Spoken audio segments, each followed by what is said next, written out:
እሺ መሞቱን ይሞቱ ግን በክብር መቀበርን ደግሞ የመሰለ ነገር የለምና ቢያንስ አስክሬናቸውን እንኳን ብናገኝ ለኛ አንድ ነገር ጓግታ ነበር ትነግረን ነበር ግን የሰርጓን ቀን በጉጉት የምትጠብቅ ግን አንድ ፍሬ ምንም አታቅልች ይሁን ለስቃይ የሚደርስባት ማለኛ ማለት ኤልሳ በቃ እህታችን ብቻ ሳይሆን እናታችን ነበረች እዛም በቃ ሁሉ የቤት ኃላፊነት ምናምን ትረዳን ነበር እና ነገር ጉለት ምናምን ሲኖር በጣም አስቸጋሪ በቃ እናርድሻለን እንገድሻለን ምናምን በቃ የሆነ ያዋራት ለራስ በሐሳብ ጭልጥ ብላ ሄዳለች እግዚአብሔር ለበለበና ፍትም ተታገኝ እንድትፈልጋለህ እኔ ያው ለራሴ ስል ነው ማድረገው ለእናንተ ስል ብቻ ሳይሆን ለራሴም ስል ጭምር ነው ማድረገውና ማለት የተወሰኑ ድርጅቶችም አሏቸው አይደል እንዴት ነው ይሄን ሁላ ነገር ጥላ ወደ አረብ ሀገር ልትሄድ የቻለችው ጭራሽ ለውርስ ብለው እስከ ግድያ ድረስ እስከ የግድያ ማስፈራሪያ ድረስ ደርሶባት እንደነበረ አውቃለሁ ባነሰ ለሷ በማይሆን ሁኔታ እንደታየች እንደዛ ብቻ ሳይሆን ከሷ ባነሰ የኑሮ ደረጃ ሳይሆን አብዳ ራሷን ጨርቋን ጥላ አብዳለች በዚህ ላይ እርሳት ወይም ከኤርሳሉን ከአባታችን አሁን ቢያንስ እኮ የአባታችን ፍትህ ብናገኝ ትንሽ እረፍት ይሰማን ነበር ክፍለ ሀገርም ሄዳለች ተብያለው እዛ ታይታለች ተብያለው እያለ በጣም የተመላለሰ ይፈልጋት ነበረ በጣም ብዙ ጊዜ ይሄድ ነበረ ለህይወቱ ማለፍ ራሱ ምክንያት የሆነው ይሄ ኬዝ ነው ሰላማዊ ኑሮ መኖር ከጀመረች በኋላም አልተዋትም ማለት የተወሰነ ጊዜ ትተዋት ነበረ በሰላም እየኖረች ነበረ ልትሄድ አካባቢ ግን ዛቻው ትንሽ በዛ እንዳልኩክ ወንድሞቹ የሆነ እንገልሻለን ምናምን ብለው ማስፈራራት በጣም ሲያበዙ ነው ውጪ መሄድን ምርጫው አድርጋ የሄደችው እንጂ እዚህ በጣም ሰላማዊ ኑሮ እየኖረች ነበረ ግን እዚህ በተደጋጋሚ ክፍለ ሀገር ላይ የሆነ ቦታ ላይ እዚህም አየናት ተብሎ ይነገረናል ማለት እኛ ባንሰማም እነሱ ይነግሩናል ለኛ ስልክ የሚደወለው ግን ለአባታችንና ለኤልሳ ነው ስለዚህ የምትቀረው ባለቤትየውና ልጅየው ናት በተራ ሁለቱንም እንዳሸሿቸው ነው የምገምተው እንደው ምናልባት ለአባታችን መሞት ራሱ ምክንያት እነሱ እንዳይሆኑ ፈራለሁ ነገር የለም አላውቅም በአባታችን ስልክ ነው የተደወለልን በራሱ ስልክ እና ደግሞ ሽፍቶች እንደሆኑ የገደሉት ነው የሰማነው ከኤልሳ ጋር ይገናኙ እህቱን ያት እንኳን ምንም የምናውቀው ነገር የለም ስለ እናቷ እንኳን ባነሳውባት ቁጥር የምትቀየርብኝ የነበረው ማለት ነው ማለት ለምንድን ነው በዚህ ልክ ብዬ አስባለሁ ሁሉ ጊዜ ለቅሶ ላይ ኤልሳ አጎት ደጀኔ ተገኝቶ ነበር አንተ እኮ ሁሌ ነው ተፎክረው ግን ምንም አታረግ ምንም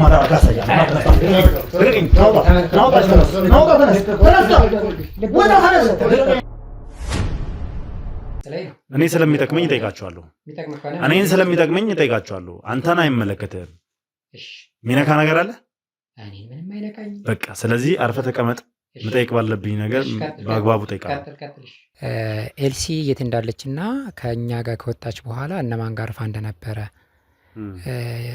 ስለማቅ ያንን ያረፈችበትን ቦታ እኔ ብቻዬን ሂጄ ከማገኛቸው ወይም እኔ ብቻዬን ከማጣራ መጣ ማለት መጣች ከ7 ወር በፊት መጣች ማለት አብራሪልኝ ነገሩ እንዴት ነው የመጣችው ከ7 ወር በፊት አንዱ ለቀን አድራ ነበር ሄደችውና ያው የዛኔ ግን የመጣሳት ብዙ የሚያስጨንቃት ነገር እንዳለና ችግር እንደነበር ምናምን ነግሬ ነበር ሰዎች ማሰብ በሚችሉት መንገድ ነው የሚያስቡት እንደዛ ማሰበህ ከሆነ ያን ያክል ከባድ ላይሆን ይችላል እውነቱ ላይ ስንደርስ ግልጽ ይሆንልናል ማለት ነው ለሁለታችን አንድ ጥያቄ ልጠይቅ ስሉ ላይ ገንዘብ እኔ እሱ ለኔ ይላክልኛል እኔ ወንድሜ መልሼ ወደ ወንድሜ ነው የማደርሰው እንጂ እኔ ጋር የሚቀር ገንዘብ የለም ሲጀምር ስለሷ ሊያውቁ የሚችሉት አብሯት የኖሩት ሰዎች ናቸው አይደል እንደዛ ኮን አንተ ለምን አላወቅም ጥቂት ቀናቶች ወራት አይደለም ጥቂት ቀናቶች ሲቀሩኝ ነው ከእጄ ጠፋችሁ ጋሜ ስልካቸው ምናምን አፈላልጉ የሚያስመጣ ነገር የለም ታውቀዋለህ ዳይሬክት መምጣት ትችል ነበር አልገባኝ ዳይሬክት ሰውዬት ነው ብሎ ዘው ብሎ ይገባል ኧረ እባክህ ተው እንጂ በሰዓቱ ደውላልኝ ነበር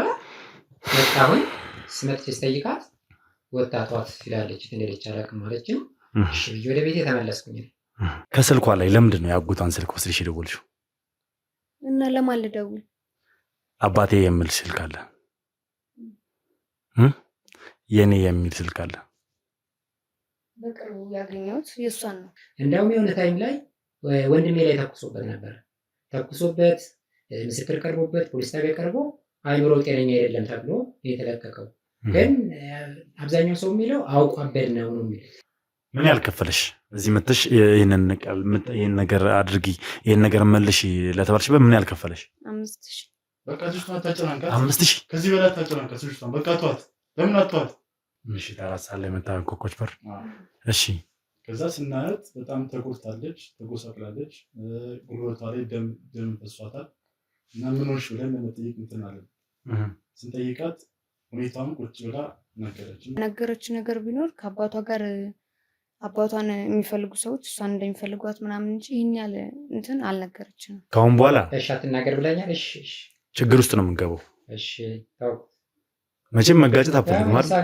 መጋጨት አትፈልግም አይደል? ከኔ ጋር እህትህ ነች አይደለችም? እህትህ ነች አይደለችም? እህቴ ናት።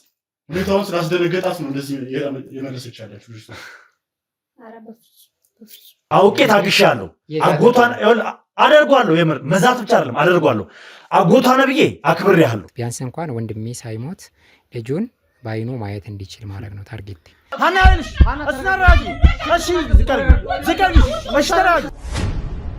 ታዲያ ስለ ደረጀን የምታውቂው ሚስጥር እንዳታወጪ የሚያስፈራራሽ ከባድ የሚባሉ ሚስጥሮች ምንድን ናቸው? ተረጋጊ። እኔ ልጅ ሰላምሽ ነን። አና ተረጋጊ። እናወራሽ ነው የምንፈልገው።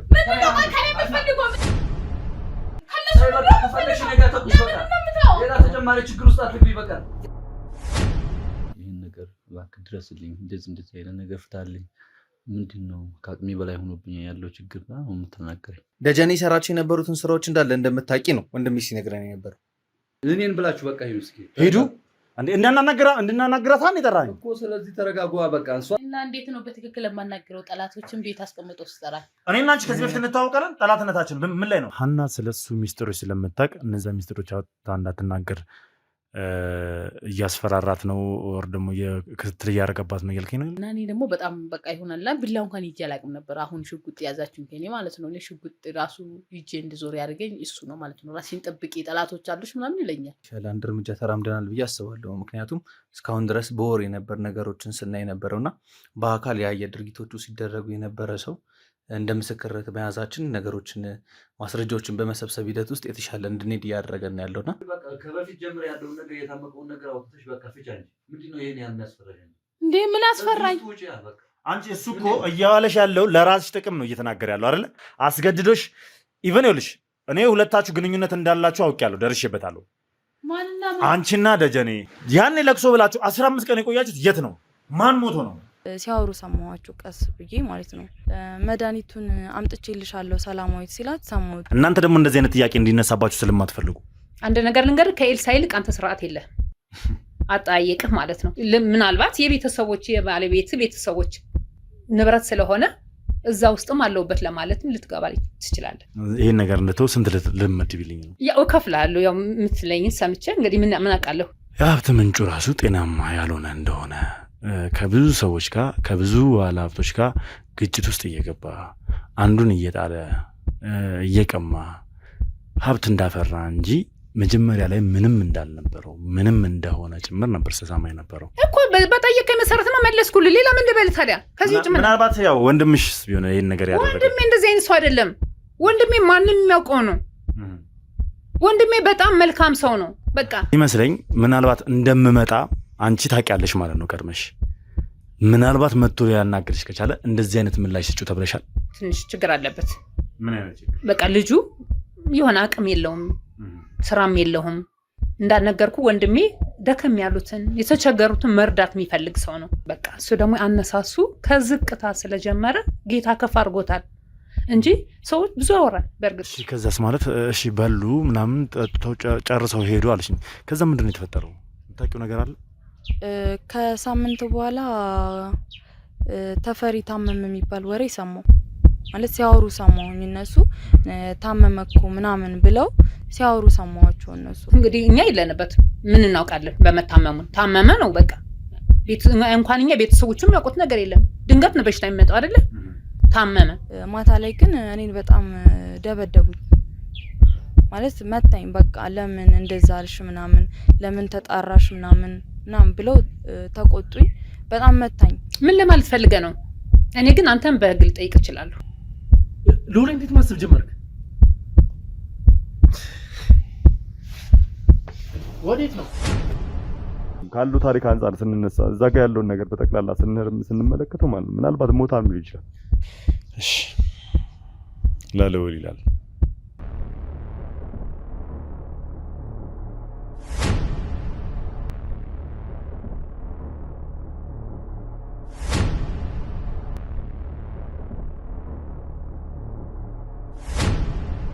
ሰላም የተወደዳችሁና የተከበራችሁ ውድ ቤተሰቦች እንደምን አላችሁ? እንደምን ቆያችሁ? እንደምን ከረማችሁልኝ? በያላችሁበት ሰላም እግዚአብሔር ከሁላችሁ ጋር ይሁን እያልኩ እነሆ ዛሬ ፕሮግራም እንጀምራለሁ። እንግዲህ ውድ ቤተሰቦች ሰሞኑን በኤልሳ ጉዳይ ላይ በጣም ውጥንቅጥ ውስጥ ገብቻለሁ። የማይሆን ስሜት ውስጥ የማይሆን አስተሳሰብ እያሰብኩ ነው ያለሁት። ማለት አእምሮዬ በጣም ተጨናንቆብኛልና በጣም በቃ ከባድ ሁኔታ ውስጥ ነው ያለሁት። እግዚአብሔር እያገዘኝ እንግዲህ መረጃዎችን እያሰባሰብኩ ነው ያለሁት። እንግዲህ ውድ ቤተሰቦች እነዛ ሁለት ሰዎች በተደጋጋሚ ጊዜ ኤልሳ ታገኛቸዋለች ሲባሉ የነበሩት ሰዎች አሁን ላይ ላገኛቸው አልቻልኩም። በጣም እያፈላለኳቸው ነው ያለሁት። እነዚህን ሰዎች ላገኛቸው አልቻልኩም። እነዚህ ሰዎች ማን እንደሆኑ ራሱ በደንብ የማውቀው ነገር የለምና ይህንን መረጃ እያሰባሰብኩ ነው ያለሁት። ልክ የማገኘው ነገር ካለ ፍሬ ያለው ነገር ካገኘው ወዲያው ለእናንተ የማሳውቃችሁ ይሆናል።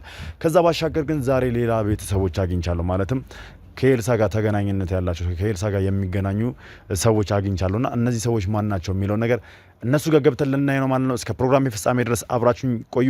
ምን ያውቃሉ ስለ ኤልሳ፣ ምን ያውቃሉ ስለ ኤልሳስ ቤተሰቦች የሚለው ነገር ከነሱ አንደበት የምንሰማ ይሆናል ማለት ነው። አብራችሁኝ ልትቆዩ የጋበዝኳችሁ አዲስ ሆናችሁ ካላችሁ ሰብስክራይብ እያደረጋችሁ ቤተሰብ መሆናችሁን አትርሱ። እንዲሁም ሀሳብ አስተያየታችሁን ኮሜንት ላይ ጻፉልኝ። ቪዲዮን ደግሞ ላይክ እና ሼር እያደረጋችሁ ተደራሽነታችንን እናስፉት። በያላችሁበት መልካም ቆይታ ይሆንላችሁ። አብራችሁም ቆየው ልውልኝ። መልካም ጊዜ፣ መልካም ቆይታ። እንግባ እስኪ።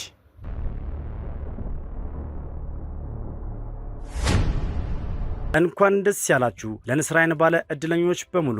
የንስር አይን ለ20 ባለ እድለኞች ተመልካቾቹ ከጀምቦሮ ሪል ስቴት ጋር በጋራ በመተባበር በመሃል አዲስ አበባ የዲፕሎማቶች መናኸሪያ በሆነችው ውብ ሳር ቤት ላይ ለእናንተ ውድ የንስር አይን ቤተሰቦቻችን በካሬ የ10 ሺህ ብር የዋጋ ቅናሽ አመቻችቶ የጨረሰ ሲሆን የሾፒንግ ሞል ወይም የንግድ ሱቆችን ከ17 ካሬ ጀምሮ በ10% ቅድመ ክፍያ ማለትም በ368 ሺህ ብር ቅድመ ክፍያ ብቻ የምትስተናገዱበትን እድል አመቻችቶ አጠናቋል። እንዲሁም የመኖሪያ ቤት አፓርትመንቶች በ1,256,000 ብር ቅድመ ክፍያ በዚሁ ሳር ቤት ሳይታችን በመግዛት የቤት ባለቤት የምትሆኑበት እድል ከታማኙ ጀምቦሮ ሪል ስቴት ይዘንላችሁ ብቅ ብለናል። ልብ ይበሉ፣ ይህ እድል ለ20 የንስር አይን ባለ እድለኞች ብቻ ስለሆነ ይፍጠኑ፣ ይመዝገቡ።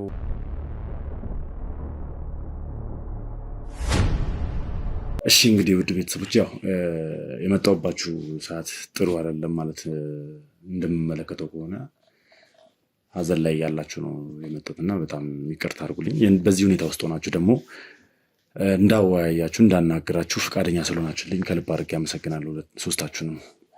እስኪ ከተውውቅን ጀምርና ስማችሁን ማንነታችሁን በገልጹልኝ። ቤዛ እባላለሁ። እሺ ቤዛ።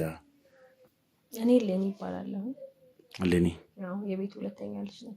መልካም። እሺ ወንድሜስ? እኔ አብስራ እባላለሁ የመጀመሪያ ልጅ። ኦኬ እሺ። ያው ለደረሰባችሁ ሀዘን እንግዲህ ፈጣሪ መጽናናቱን እንዲሰጣችሁ እመኛለሁ። እስኪ ምንድን ነው ማለት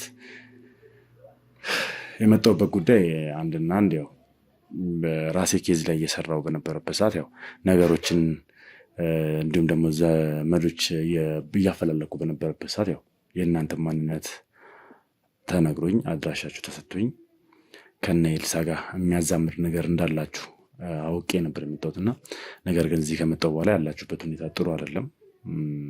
ሀዘን ላይ እንዳላችሁ ሰምቻለሁ። በድጋሚ ፈጣሪ መጽናናቱን ይስጣችሁ። ምን እንደተፈጠረ ብትነግሩኝ ደስ ይለኛል። ከዛ ባሻገር ደግሞ ከኤልሳ ጋር ምንድን ነው የሚያዛምዳችሁ?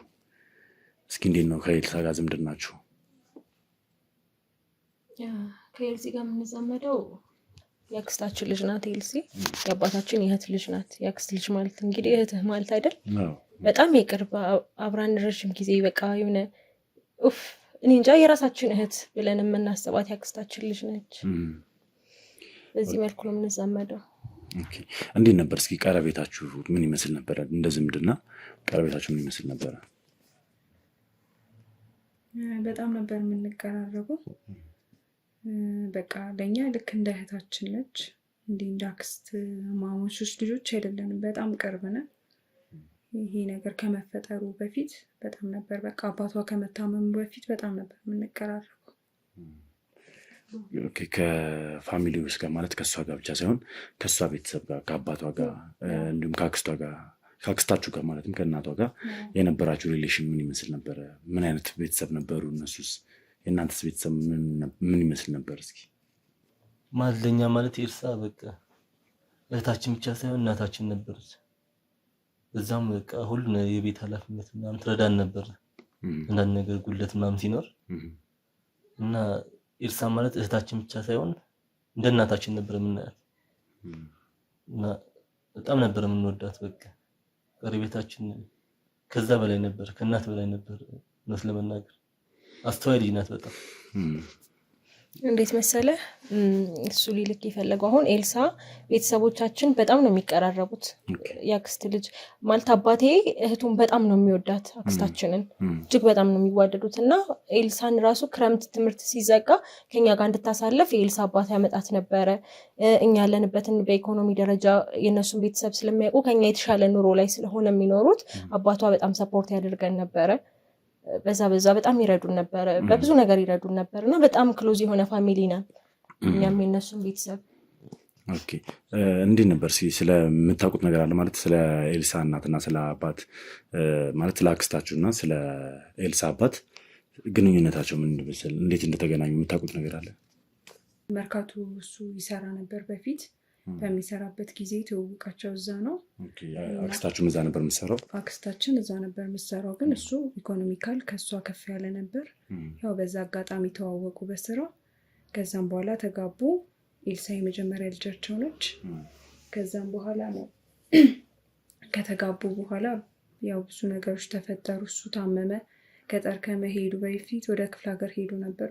በታመመበት ጊዜ ኤልሳም ሚስቱም ያስታመሙት ነበር። ያው አብረው እንደዛ አልቀጠሉም እንጂ መጨረሻ ላይ እሱ ተለያዩ ከእሷ ጋር።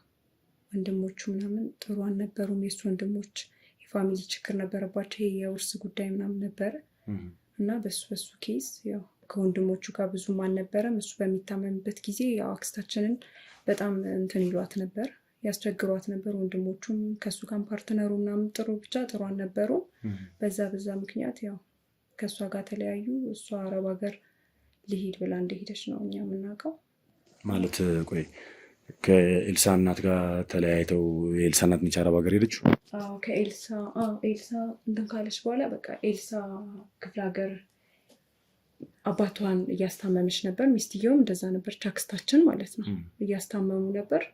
ከዛ በመሀል ብዙ ነገሮች ተፈጠሩ። እዚህም ያለው ነገር እየተበላሸ ሲሄድ፣ የድርጅቶቻቸው ነገሮች እየተበላሹ ሲሄዱ ከፓርትነራቸውም ጋር የነበራቸው ነገር ጥሩ ስላልነበረ እሱን ለማስተካከል ወደዚህ እያለች ነበር። በዛ አጋጣሚ ያው ብዙ ነገር ከወንድሞቹ ጋርም ጥሩ ስላልነበረ አክስታችን ባል ማለት ነው ከወንድሞቹ ጋር ጥሩ አልነበረ።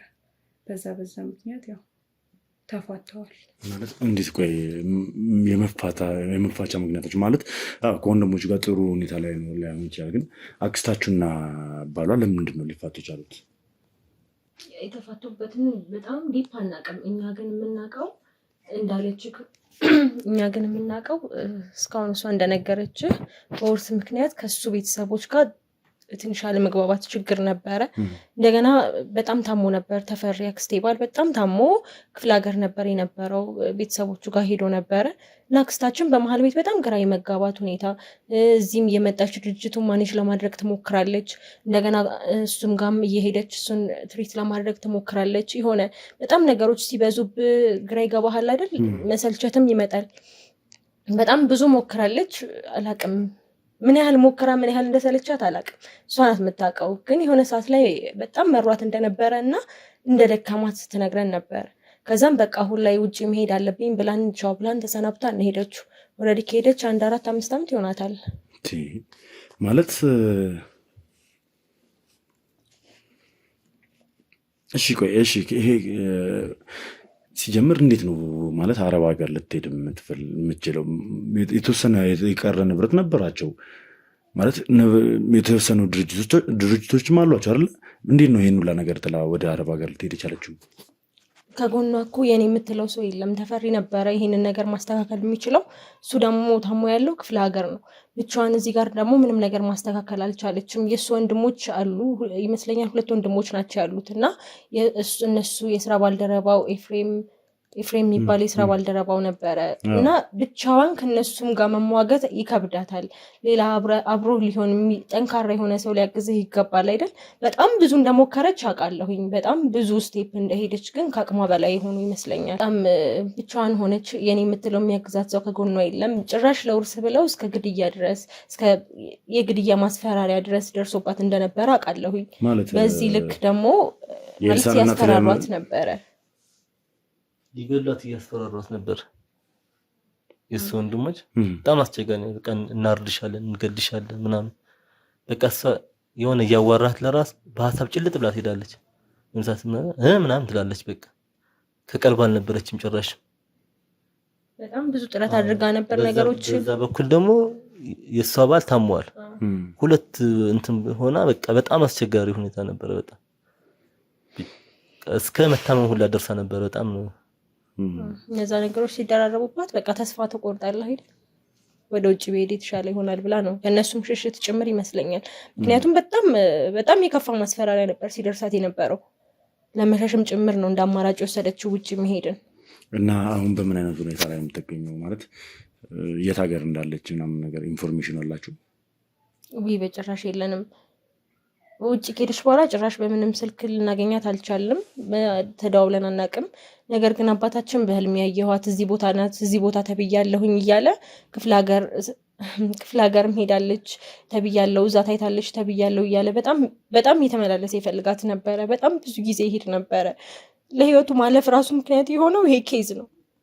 ኤልሳ ክፍለ ሀገር ታይታለች ሂጂ ልፈልጋት ብላ በሄደችበት እሷ በዲሽ በ3ኛው ቀን ተከትሏት ሄዶ ነው ሬሳው ቤት ውስጥ የተመለሰልን።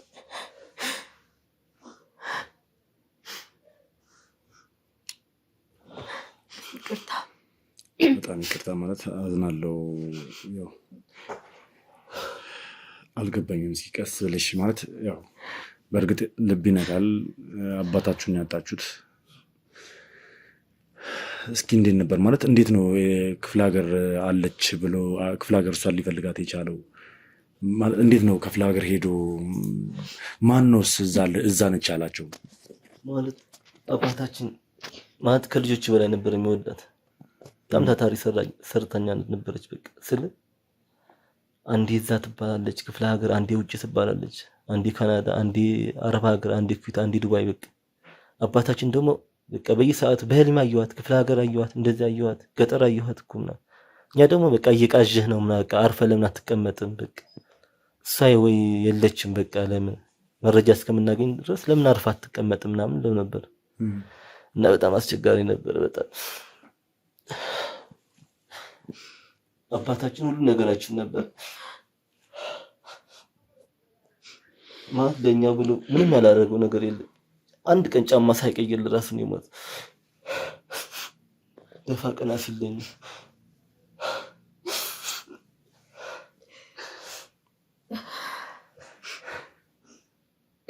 እንዴት ነው ማለት በምን ምክንያት ነበር እሷን ፍለጋ ክፍለ ሀገር ሄዶ ህይወቱ ላይ የቻለው? እስኪ ያለውን ነገር ቀስ ብላችሁ ብትነግሩኝ ደስ ይለኛል ከይቅርታ ጋር ማለት ነው። ስልኮች በተደጋጋሚ ይደወሉለት ነበር። ለእሱም ለኤልሳም ይደወልላት ነበር፣ ለአክስታችን ልጅ ማለት ነው። እና እዚህ እኛም በቃ እንድንጠራጠር አደረገን። እኛ የምናውቀው ውጪ እንዳለች ነው፣ ግን ጠፍታብናለች። ደውላልንም አታውቅም፣ አግኝተናትም አናውቅም። ግን በስነስርዓት ተሰናብታን ሁሉንም ነገር ከአቅሟ በላይ እንደሆነ ነግራን የሄደችው በሰዓቱ። ግን በቃ ስልክ ምናምን አትደውልልንም። እኛ በቃ አንድ ቀን ትመጣለች ወይ ትደውላለች ብለን ነበር የምንጠብቀው። ግን እዚህ በተደጋጋሚ ክፍለ ሀገር ላይ የሆነ ቦታ ላይ እዚህም አየናት ተብሎ ይነገረናል። ማለት እኛ ባንሰማም እነሱ ይነግሩናል ለእኛ። ስልክ የሚደወለው ግን ለአባታችንና ለኤልሳ ነው። እና መጨረሻ ላይ ኤልሳ ማለት ቆይ ማን ነው የሚደውለው? ምንድነው? እንዴት ነው አየናት ብሎ ሊደውሉ ማን እንደሆነ እኛ አናውቅም። እኛ ጋር አይደወልም። በእርግጥ የሚደወለው አባታችን ጋርና ኤልሳ ጋር ነው። እሷን እናትሽን እንዲህ ቦታ አየናት ይሏታል፣ ክፍለ ሀገርም አየናት ይሏታል። አባታችንም እንደዛ ይነገረዋል። ከዛ እሱ ለእኛ ሲነግረን እኛ በቃ በጣም ስለሚወዳት ናፍቃው ምናምን ነገር ነው የሚመስለን። ብዙም እንትን አንለውም። እሷ ያለችው ውጭ ነው ምናምን ብለን እንትን እንለዋለን። እኛ ግን እንደዛ ነበር የሚመስለን። ከዛ መጨረሻ ላይ ለኤልሳ ተደውሎ ክፍለ ሀገር አየናት ተባለች። ከዛ ኤልሳ በሄደች በ3ኛ ቀኑ እሷም ምንም አልደወለችም። የናት የተባለችበት ቦታ ሄደች ነው እያላችሁ ያላችሁት? ወደ ክፍለ ሀገር አየናት ተባለ። ከዛ ኤልሳ ሄደች፣ ተነስታ እዚህ ነበረች፣ ተነስታ ሄደች። እዚህ እናንተ ጋር ነበረች? ኤልሳ ለተወሰነ ማለት ለ1-2 ቀን እኛ ጋር አድራ ነበር፣ እዚህ ነበረች። አጎቶቿ ጋር ብዙም ሰላም ስላልነበረች ወደኛ መታ ነበር። በዛው አጋጣሚ ስልክ ይደወልላት ነበር። ከዛም በፊት እንደሚደወልላት ትነግረን ነበር። ከዛ ተደውሎ ክፍለ ሀገር እንደታየች እና ደግሞ የታየችበት ሁኔታ ጥሩ እንዳልነበረ፣ በፊት የነበራት ህይወት እንትንም ቢሆንም ማለት ያለመመቻቸት በባሏ ምናምን ህመም ምክንያት ያለመመቻቸት ነገሮች ነው እንጂ ኢኮኖሚካል አሪፍ ህይወት ነበር የሚኖራቸው እና ከዛ ባነሰ ለእሷ በማይሆን ሁኔታ እንደታየች። እንደዛ ብቻ ሳይሆን ከእሷ ባነሰ የኑሮ ደረጃ ሳይሆን አብዳ ራሷን ጨርቋን ጥላ አብዳለች። በአንድ ስልክ አይደለም የሚደወለው። ምናልባት በአንድ ስልክ ቢሆን ውሸት ነው ብለህ ልጠረጥር ትችላለህ። በጣም የተለያየ ሰው የተለያየ ስልክ ነው ሲደወልላቸው የነበረው እና አክስታችን አብዳ እንደሆነ እየታየች የነበረው ነበር እየተነገረን የነበረው። እኛን ተሰናብታ ውጭ ነኝ ብላቸው ብላኔ ሄዳ እንዴት ነው አብዳ ክፍለ ሀገር ልትገኝ የምትችለው? ጭራሽ የማይሆን ነገር ነው ይሄ፣ ውሸት ነው ብለን በምናስብበት ሰዓት ነው ኤልሳ ተነስታ ሄደችው። እሷ በሄደች በ3ኛው ቀን አባታችን ተከትሎ ሄደ። አባታችሁ ማለት ኤልሳ ሄደች። ከዛን አባታችሁ ለምን ሄደ? ቆይ መጀመሪያ ማብራት ሊሄድ ነበር የፈለገው፣ ግን እሷ እምቢ አለች። መጀመሪያ እኔ ልሂድ ብላ ነው። ከዛም በኋላ ነው በ3ኛው ቀን እሱ ተነስቶ ሄደው። በምንም ኤልሳ ልናገኛት አልቻለም ከሄደች በኋላ እና ምናልባት እሷም እናቷን አግኝታ ደንግጣ ሊሆን ይችላል ብሎ በጣም ጭንቀት ውስጥ ስለገባ ቢያንስ ኤልሳ እንኳን ያለችበትን ለወቅ ብሎ ነው ተነስቶ በ3ኛው ቀን ሄደው። ከዛን ጊዜ ጀምሮ ኤልሳም የት እንዳለች አናቅም፣ ስልኳ አይሰራም። አይዞሽ ተረጋጊና እስኪ ከዛ ምንድን ነው የተፈጠረው? ማለት አባታችሁ ቦታው ላይ ደርሶ አገኛት ወይስ ምንድን ነው የተፈጠረው? ምንም አናቅም። ከዛ በኋላ አባታችን ማረፉን ነው የሰማነው። ከዛ 3ኛው ቀን ሬሳው መጣልን። እንዴት በ3ኛው ቀን ሬሳ መጣልን? ማን ነው ማለት እንዴት ነው የአባታችሁ ህይወት አለፈ ሊባል የቻለው? በምን ምክንያት? እዛ የነበሩ ሰዎች በአባታችን ስልክ ተደውሎ ሽፍቶች አባታችንን እንደገደሉት ነው የነገሩን። ኤልሳ አላቅም ብቻ ምንም ነገር አላወራንም። ደረሱ እንኳን ብሎ አላወራንም። ማናውቀው ስልክ ተደውሎ አባታችሁ አርፏል የተባለው። ማን ነው ደዋዩስ? በምን ምክንያት እንዳረፈ ምናምን የተነገራችሁ ነገር የለም? አላቅም። በአባታችን ስልክ ነው የተደወለልን፣ በራሱ ስልክ እና ደግሞ ሽፍቶች እንደሆኑ የገደሉት ነው የሰማነው። ከኤልሳ ጋር ይገናኙ አይገናኙ እህቱን ያት እንኳን ምንም የምናውቀው ነገር የለም። አጋጣሚ ተደወለልንና ሬሳው ልናመጣ ሄድን። ከዛ ሬሳ ልናመጣ ስንሄድ ልክ ቦታ ላይ እንደደረስን የሆነ ገበሬ ጠርቶ የሆነ ሰዎች እየተከታተሉት እንደነበረና በሱ እንደተገደለ ነው የነገረን። እኛ ደግሞ ይሄ ልናምን አልቻልንም። ጭንቀት ውስጥ ነው ያለነው እስካሁን። ማለት አባታችሁን የተከተለው ሰው ነበረ?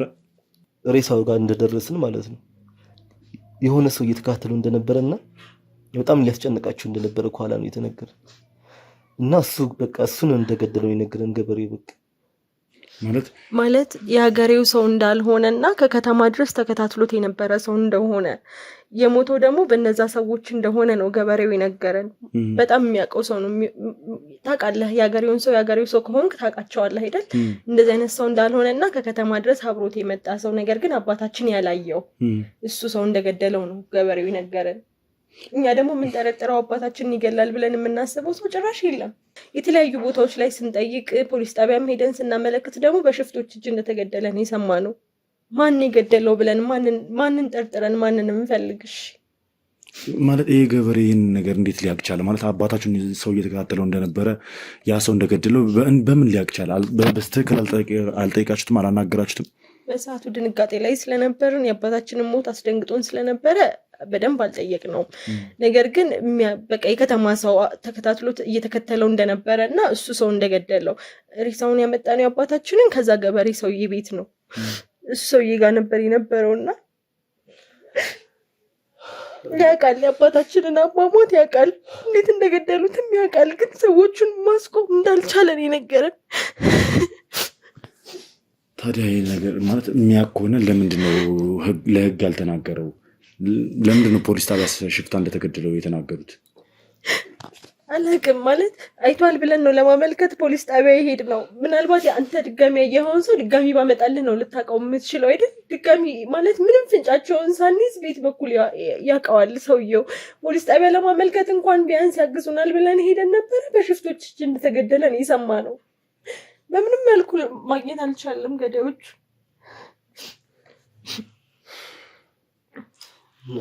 አባታችን ሁኔታ ፍትህ እንድናገኝ ነው የምፈልገው። አባታችን በጣም ንጹህ ሰው ነበር። አንድ ቀን እንኳን ሰው አስቀይሞ አያውቅም። ሁሉም ነው የሚመሰክርለት፣ ጎረቤት ለራሱ።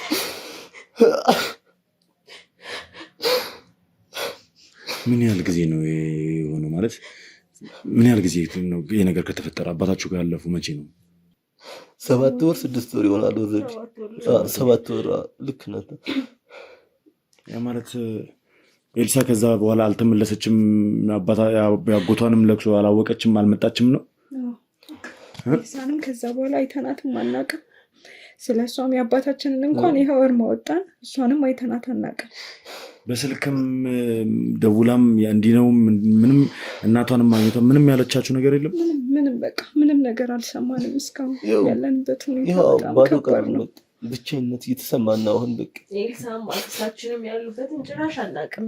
ሁለቱም ደውለውልን አያውቁም። ያሉበትን ቦታ ሰምተን አናውቅም። በቃ በጣም ረዥም ጊዜ አክስታችን እኛ የምናውቀው እንግዲህ ቻው ብላን ከተሰናበተችበት ጊዜ ጀምሮ ኦልሬዲ 4 ዓመት ከዛ ጊዜ ጀምሮ ያለችበትን ጭራሽ አናውቅም። ኤልሳ ደግሞ እናቴን ልፈልጋት ብላ በሄደችበት በቃ ኦልሬዲ 7 ወር ሊሆነው ነው የአባታችን ሞት። ከዛ ይኸው ረዥም ጊዜ አክስታችንም 4 ዓመት የኤልሳም እንዳልኩክ 7 ወር ሊሆናት ነው ከጠፋች።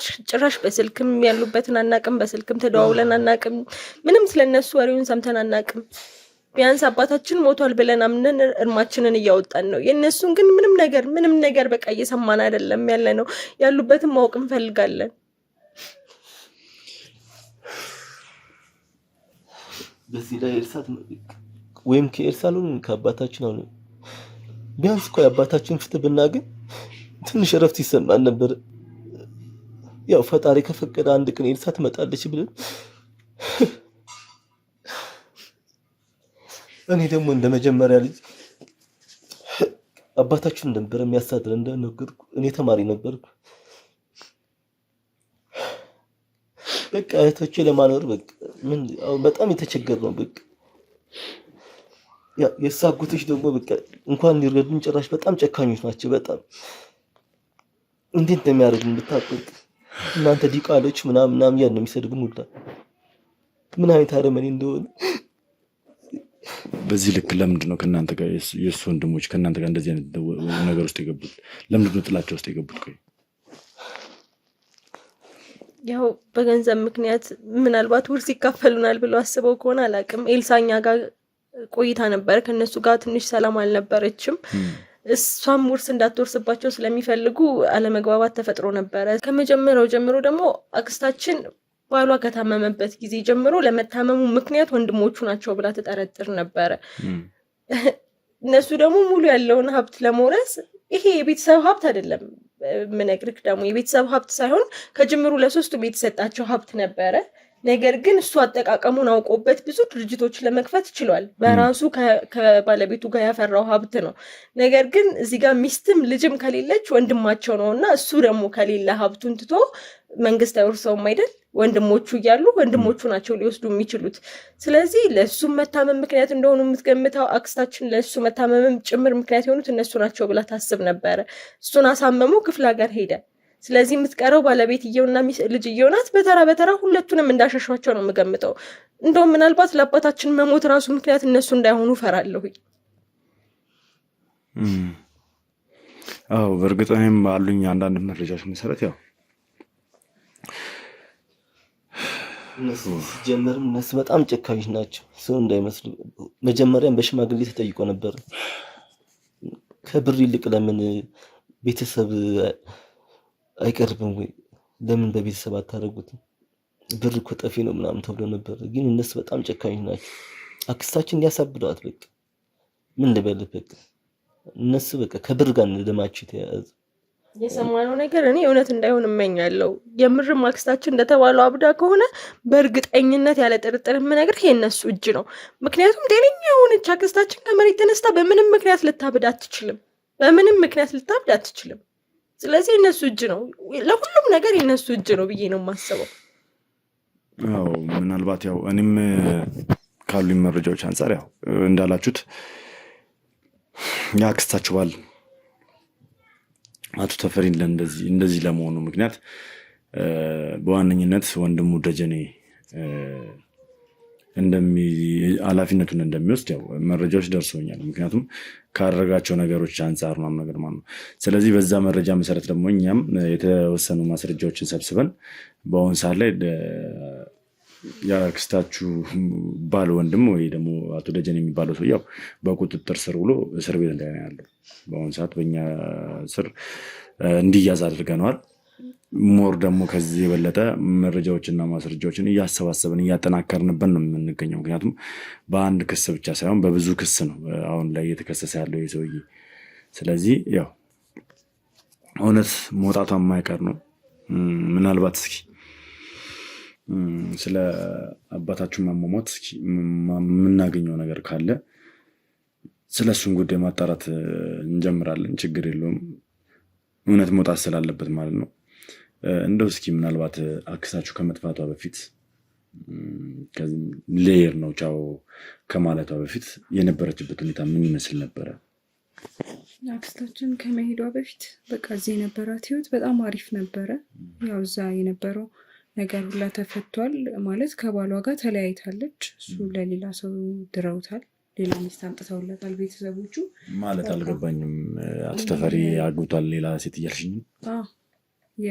በቃ የመጀመሪያ ባሏን አፋታዋት እንትን ብለውታል፣ ድረውታል። ማለት ማን ነው ይሄን ነው እሱ እንዳገባ መረጃውን የሰጣችሁ ማን ነው? እሷ ነበረች በሰዓቱ፣ አክስቴ ነበረች ቦታው ላይ። ማለት አክስቴ እያስታመመችው በነበረበችበት ሰዓት ነው ለሌላ ሰው እሱን ይዳሩት።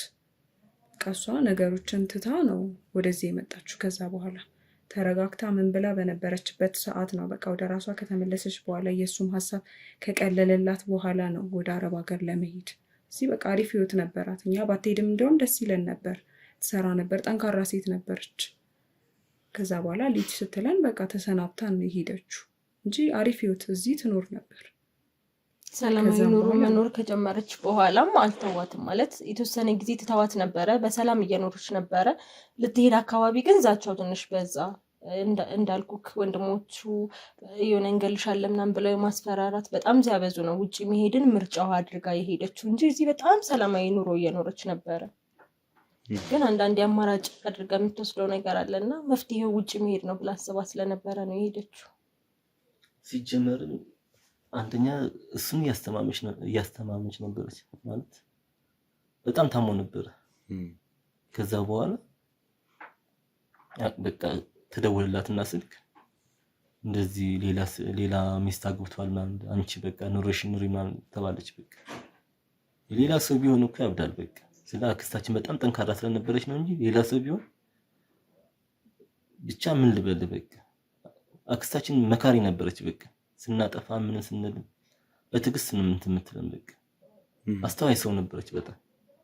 እና ከዛ በኋላ በቃ እኔ ለኔ የሚገባኝ ከሆነ እኔ ከፈጣሪ ያገኘዋለሁ ብላ ነው እንትን ያለችው። ከዛ በኋላ በቃ ሁሉ ነገር እርግፍ አድርጋ ትታው ምናምን ሰላማዊ ኑሮ እየኖረች ነበረች። በቃ እንዲያም ከዛ በኋላ ለኛ ማለት አንዳንድ ነገር ሳፖርት ምናምን ታደርገን ነበር።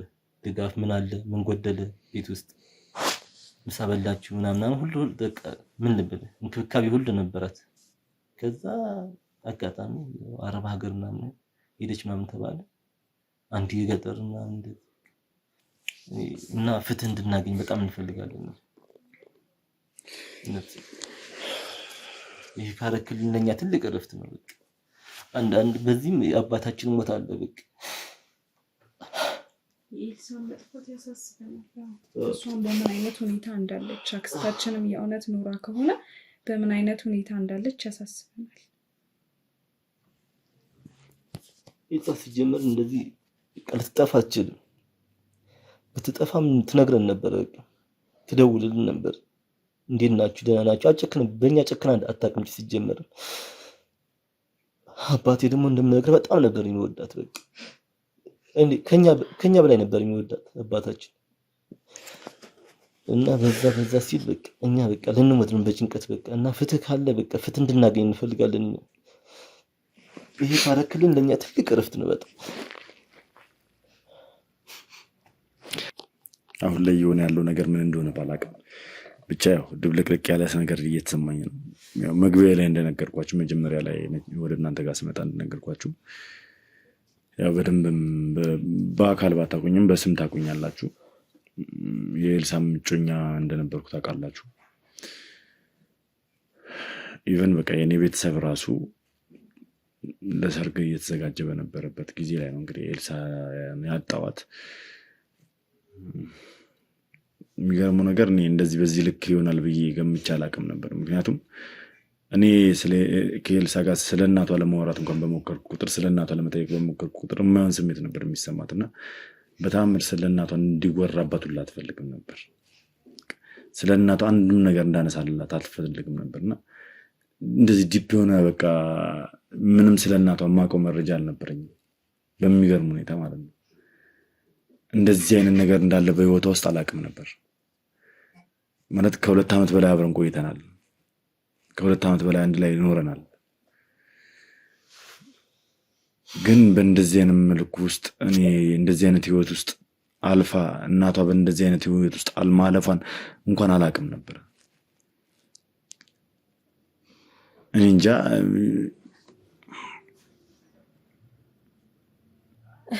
ኤልሳ ከእናቷ ጋር በጣም ክሎዝ ነበረች የመጀመሪያ ልጅ ናት ሴት ልጅ ናት ከእናቷ ጋር በጣም ቅርብ ነበረች እና ይሄ ሁላ እናቷ ላይ ተለውጣባት እናቷ መጥፎ እንደሆነች ማሰብ የጀመረችው አባቷ ከታመመበት ጊዜ ጀምሮ ነው ይሄ ሁላ አሁን የምነግርህ የአባቷ የገዛ የኤልሳ አባት ወንድሞች ስራ ነው ያጎቶቿ ስራ ነው ይሄ ሁላ የሚነግሯት የነበረው እናትየው እንድትጠላ አብረው እየኖሩ ሀብቱን መጋራት ሲችሉ ብቻዋን ለመውረስ ብላ አባትሽን አሳመመችው ምናምን በቃ ኤልሳ እናቷ እንድትጠላት የሚያደርጉ ነገሮችን ነው እንዳለ ሲነግሯት የነበረው አባትየው ታሞ ክፍለ ሀገር ሄዶ እንኳን ሄዳ ስታስታምም አልሞት ብሏት ልትገለው ነው ክፍለ ሀገር ሄደችው እንደገና ሌላ ሰው እንኳን ሲድሩለት አስገድደው ሲድሩለት የተባለችው አንቺ እሷ መንከባከብ ስላልቻለች እና የእሷ መጥፎነት ታውቆ እሷን ለማሸሽ ተብሎ እንደሆነ ሌላ ሰው የተዳረው ብቻ ለሀብት ብላ አባቷን እንዳሳመመችው ምን ያህል ጨካኝ ሰው ናት ምናምን የሆነ እናቷን እንድትጠላ በጣም ብዙ ነገሮች ይነግሯት ነበረ መታ ብሶቷን እንደዚህ እኮ አደረገች እናቴ ብላ ስትለን እውነት እንዳልሆነ እንኳን ብንነግራት እሷም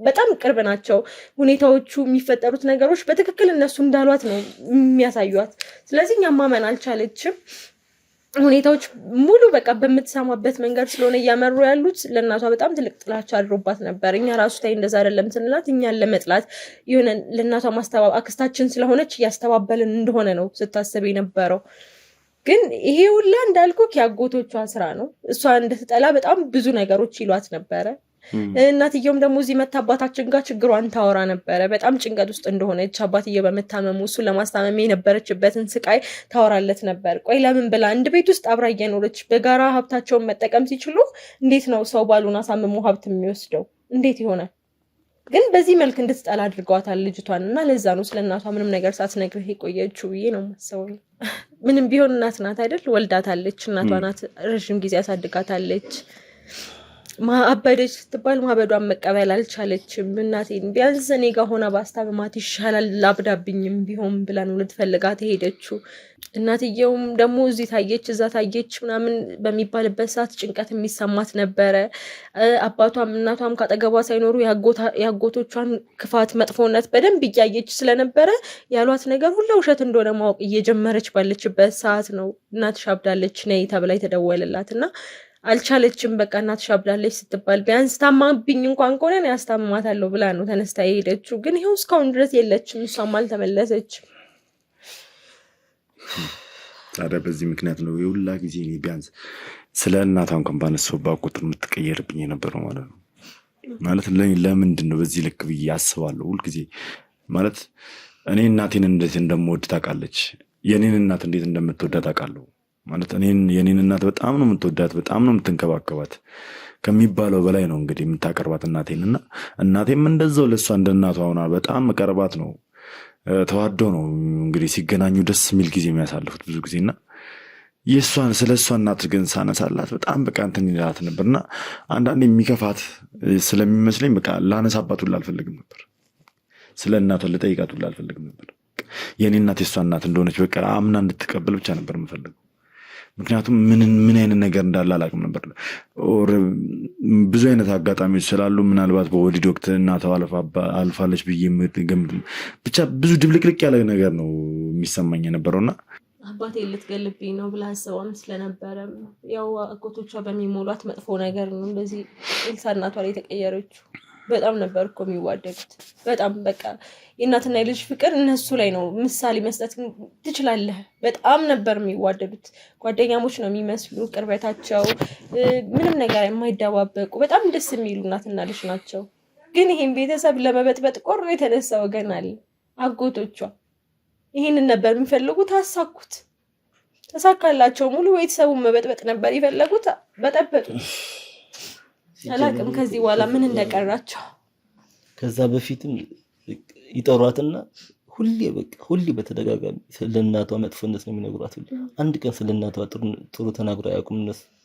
በቃ እናትሽ እንዲህ ናት፣ በቃ አንቺ ምን ሆነሽ ነው? ለምን ከዚህ መጥፎ ሴትዮ አትርቂ ምናምን በቃ ያሳሙናት ነበር።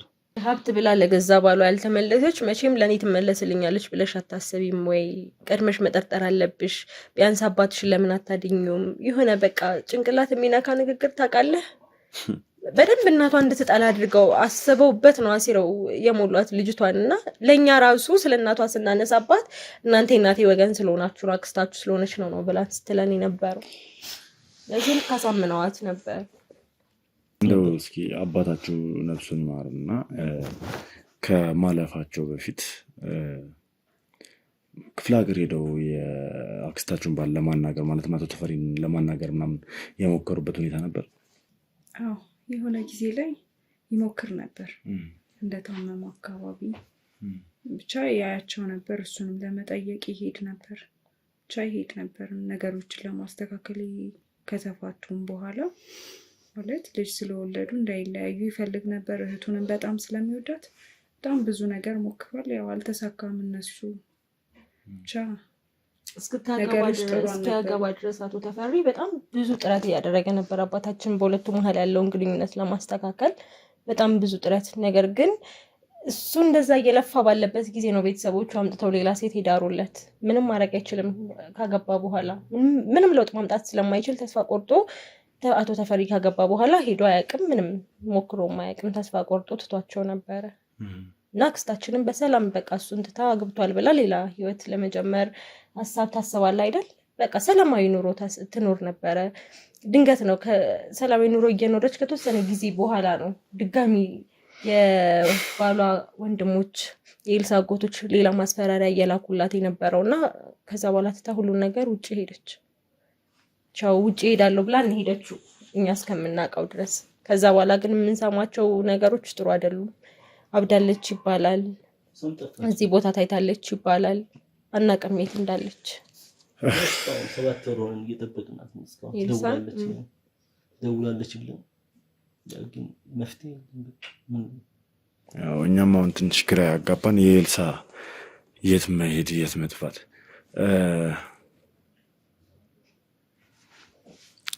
ኤልሳ በጠፋች በ3ኛው ቀን ነው አባታችሁ ሄዶ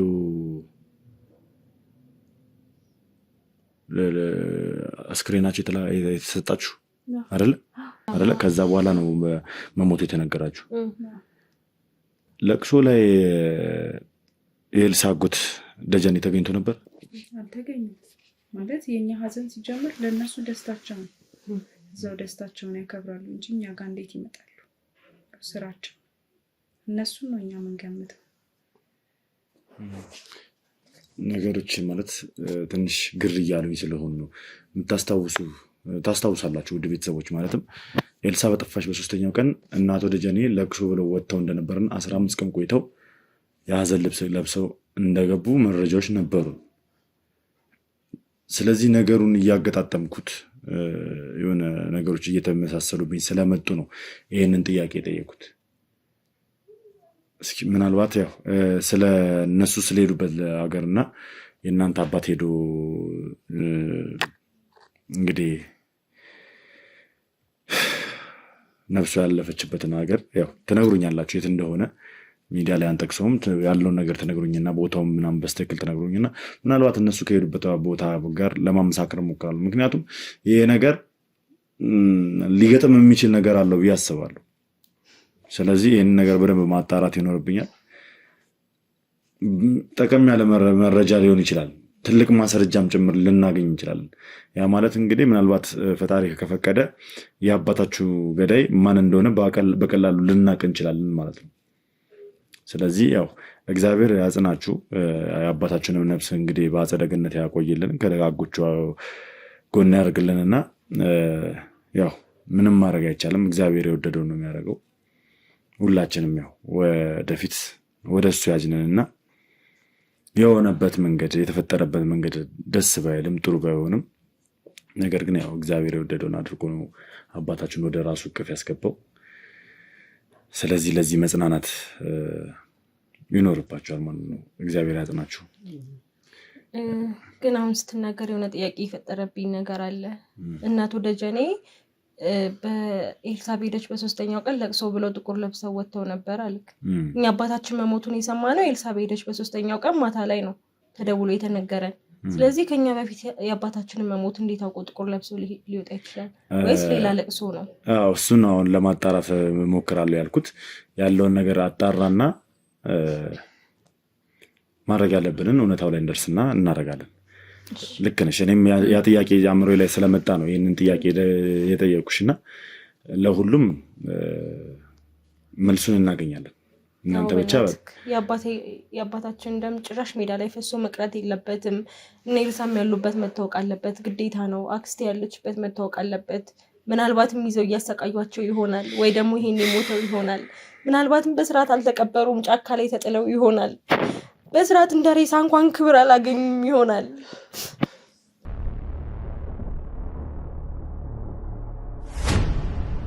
እንኳን ደስ ያላችሁ ለንስር አይን ባለ እድለኞች በሙሉ።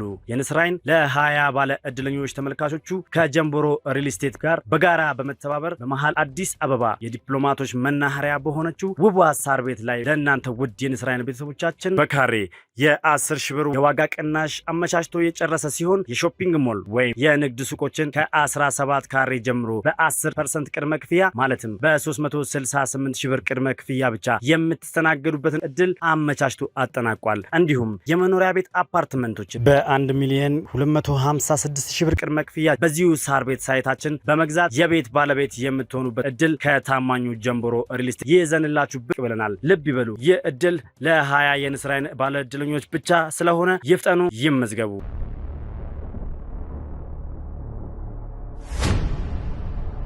እሺ መሞቱን ይሞቱ፣ ግን በክብር መቀበርን ደግሞ የመሰለ ነገር የለም እና ቢያንስ አስክሬናቸውን እንኳን ብናገኝ ለኛ አንድ ነገር ነው። የአባታችንን ገዳይ ብታገኝልን በእውነት በጣም ባለውለታችን ትሆናለህ እና እርዳታህን በጣም ነው የምንፈልገው። አሁን ላይ ሀሳቡን ማሰብ አልፈልግም። ማለት ያው ሰሞኑን ጥሩ ሁኔታ ላይ ስላልሆንኩኝ ባሰብኩ ቁጥር ይህን ነገር ባሰብኩ ቁጥር ስለ ኤልሳ በተለይ ባሰብኩ ቁጥር ሞታለች ብዬ ማሰብ ከጀመርኩኝ በጣም አደገኛ ራስ ምታት ነው የሚያምኝና እንደዚህ አይነት ነገር ማሰብ አልፈልግም። በአሁን ሰዓት እግዚአብሔር አምላክ በህይወት እንዲያኖርልኝ ብቻ ነው እኔ ጥያቄ የማቀርብለው ፈጣሪና እግዚአብሔር ከፈቀደ እናገኛታለን። የሱ መልካም ፈቃድ ለማግባት ጓግታ ነበር፣ ትነግረን ነበር። ግን የሰርጓን ቀን በጉጉት የምትጠብቅ ግን አንድ ፍሬ ምንም አታውቅልች። ይሁንና ስቃይ የሚደርስባት ሀብቱ ቢቀርስ ቆይ እንደኛ መኖር በስንት ጣዕሙ። እውነት ሰላምን የመሰለ ነገር እኮ የለም። ሲጀመርም ትነግረን ነበር እኮ ጥሩ ልጅ እንዳገኘችና በጣም የእግዚአብሔር ሰው እንደሆነ አስተዋይ ሰው እንደሆነ ትነግረን ነበር። አክስት ትሆናላችሁ። እሌንዬ አክስት ልትሆኝ ነው፣ በቃ አሁን ቶሎ አገባለሁኝ ትለኛለች። የሆነ ያላት ጉጉት ራሱ በጣም ወይኔ ልሲ እና ወንድሜ ይጠቅማል ብዬ እንደማስበው ገበሬው እንደጠራ ነው ማለት ነው። አዎ በነገራችን ላይ ማለሽ በጣም ሰውዬ ነበር ያለን እና ማስክ አድርጎ ነበር። በደንብ አላየሁትም ምናምን ነበር ያለው። እስኪ ለማንኛውም ቦታውን ትነግረኛለህ። ገበሬ የተባለውን ሰውዬ የት ላገኘው እንደምችል ያው እሱ ጋም ስለሆነ የሄዳችሁት አስክሬን ለማምጣት በሄዳችሁ ሰዓት ያለውን ሁኔታውን አድራሻውን በጠቅላላ ትሰጠኛለህ። እኔ ሄጄ ያለውን ነገር ለማጣራት እሞክራለሁ። እስኪ እግዚአብሔር ከፈቀደ ያው እውነታ ላይ ደርሰን አቁን እናወጣለን። ይህን ነገር ያደረጉትን ሰዎች እናጋልጣቸዋለን፣ ለፍርድ እናቀርባቸዋለን። ለአባታችሁም ነፍስ እንግዲህ ፍትህ እንድታገኝ ደሙ ደመ ከልብ ሆኖ እንዳይቀር በባዶ ሜዳ ላይ እንዳይቀር ፍትህ ለማስፈር እንሞክራለን። ለሁሉም እግዚአብሔር ያግዘን። እናንተም ያው ፈቃደኛ ሆናችሁ ስላወራችሁኝ ስላናገራችሁኝ እግዚአብሔር ያስጥልኝ። ጎረቤት ለራሱ በቃ እየጠየቅን ነው ፍትህ። በቃ አባታችን ለጎረቤትም ለአካባቢ በጣም ጥሩ ሰው ነበር። ሰው ጠያቂ፣ የታመመ ጠያቂ፣ በቃ ደራሽ፣ ለሁሉም ደራሽ ነበረ። በቃ አጽናኝ ነበር እና የአባታችን ነገር በእናትህ እግዚአብሔር ለበለ በእናትህ ፍትህ እንድታገኝ እንፈልጋለን። እኔ ያው ለራሴ ስል ነው ማድረገው፣ ለእናንተ ስል ብቻ ሳይሆን ለራሴም ስል ጭምር ነው ማድረገውና እናንተ በርቱ፣ እግዚአብሔር ያጽናችሁ። የቻልኩትን ነገር በጠቅላላ አድርጌ እውነታው ላይ እንደርስና ፍትህ የምናሰጥ ይሆናል። እሺ፣ ለማንኛውም ውድ ቤተሰቦች ያው ባልጠበቅኩት መልኩ የምጠውበት ሁኔታ ጥሩ አይደለም። ያው ለሞቱት አባታቸውም እግዚአብሔር ነፍሳቸውን በአጸደ ገነት እንዲያቆይልን ሁላችንም ጸሎት እናድርግ። በተቻለኝ መጠን ደግሞ እውነታውን ለማውጣት እሞክራለሁ። አብራችሁ ስለነበራችሁ ከልብ አድርጌ አመሰግናለሁ። ሰናይ ጊዜ ሆነላችሁ።